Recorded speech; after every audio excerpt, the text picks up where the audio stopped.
Every season, Real Madrid seem to win the Champions League, and every season people seem to say, they can't keep getting away with this. But what exactly is it that they're getting away with? So here's Real Madrid as they've largely played this season, and the thing to take away from this Real Madrid lineup is it's just absolutely stacked with elite players and talent.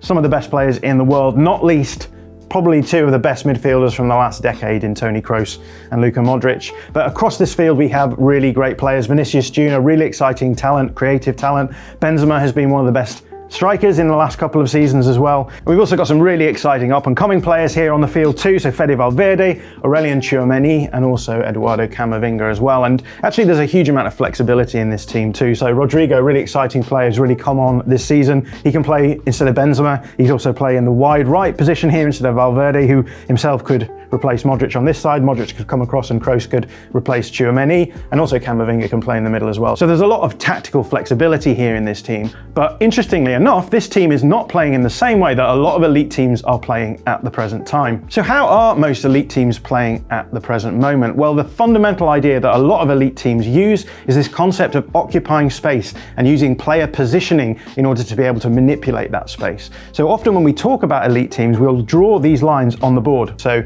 we have these 5 channels across the pitch usually. We have 2 outside channels, 2 half space channels, and then a central channel as well. Now often in the attacking phase, you'll see elite teams trying to get players occupying each of these channels, because this is a really good way of stretching out an opposition back line. So against a back 4 here, we could position them in these channels, and what we can see then is that not only have you created space between the back line, but you've also got your players into positions to be able to exploit that space as well. But elite sides aren't just using positional ideas to try and generate space in the forward areas. Actually, if we move down the field, we can see the deeper unit here trying to use position in order to generate space and exploit that as well. So in this situation, we've got a back 4. It may be the case that if the opposition are going to set up quite narrow out of possession, you can use a wide back 4 in order to pull that unit apart. But some teams actually are quite wide in their out of possession structure, and what you might do if you're a positional team then is use the position of your players to try and pull their structure apart. So what we often see teams doing is bringing one of their wide players from the fullback areas into the central midfield area, inverting as a pivot player,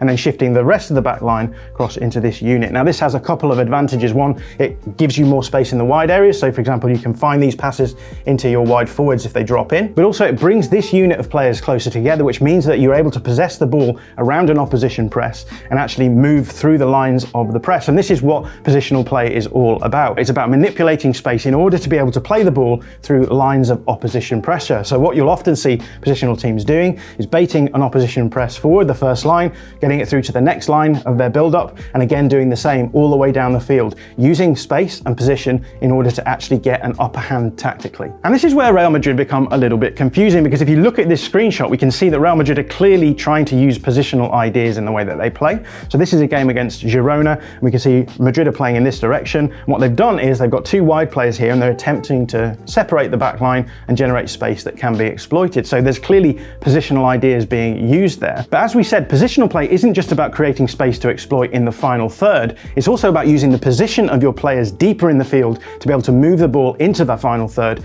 in the first place. And this is where Real Madrid show up as a little bit of an anomaly. So this is an example from the same game of Real Madrid building up slightly deeper in the field. And I think if you imagine that this was a team like Manchester City or Arsenal, this would look very different, because what you would do is you would probably have Kevin De Bruyne or Martin Odegaard. In this situation here, you'd see Man City work the ball around until they got to a situation where they could play it through to his feet, and the ball would be moved down through that line of pressure and you're into the next phase of play. And Pep Guardiola has that famous phrase that he doesn't want to see the players moving towards the ball, but he wants to see the ball moving towards the players. And that is what we would see if this were Man City in this situation. We would see them moving the ball around, playing the ball into the player who's already positioned there. But we're seeing exactly the opposite really here from Real Madrid. It's not so much about the ball moving towards the players, but the players moving towards the ball. And what we can see here is the players dropping in out of this forward line, getting around the ball, and using the relations between these players as being more important than the positions that they're adopting. Here's another example from that same game. This is the deep build-up, and what really stands out for me here is that we can see Girona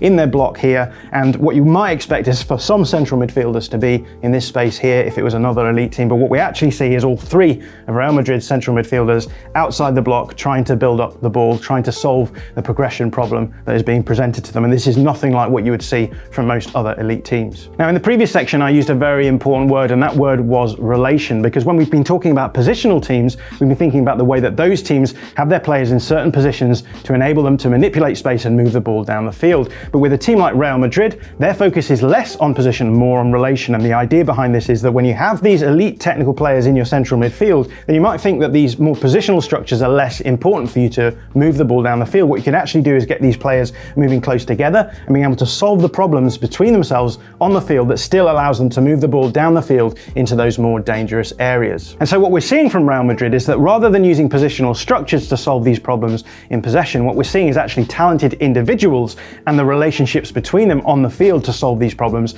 and it clearly works. But there's another area of the game in which this sort of individualism simply will not fly, and that is the out of possession part of the game. So what we've started seeing more recently from elite teams is the ability to control the game not just in possession but also out of possession, and what that requires is the team to move collectively and for each player in the team to do their bit and to understand what they have to do to cause the opposition problems. Now, Manchester City are a really good example of this, and if you've managed to catch them at all in the Champions League this season, you'll see that pressing is actually a really important part of their ability to control games. But not only are the Manchester City players able to press collectively and cause huge problems for the opposition as they're trying to build up, but they're also tactically flexible enough that if their pressing shape isn't working, then they can change it up and cause more problems for the opposition. And if you want to find out more about that, we do have a video on that topic on the IRL channel, so do check it out. However, when it comes to Real Madrid, we start seeing the same kind of individualism in their out of possession play that we see in their in possession play. So let's imagine that this team are building out at the back. Now, Real Madrid will press, but rather than pressing as a collective, often what we'll see is simply a player moving towards the ball to cause the ball carrier problems.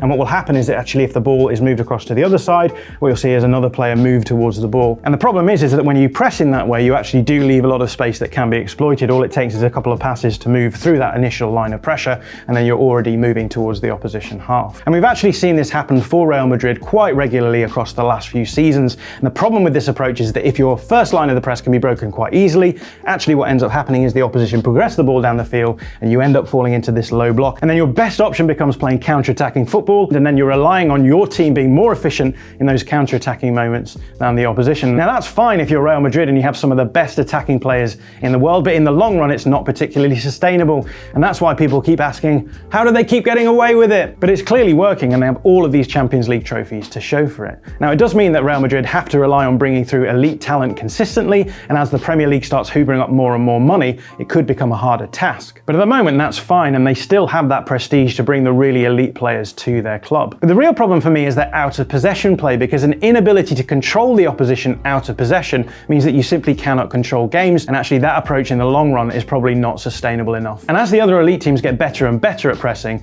they're slowly leaving Real Madrid behind.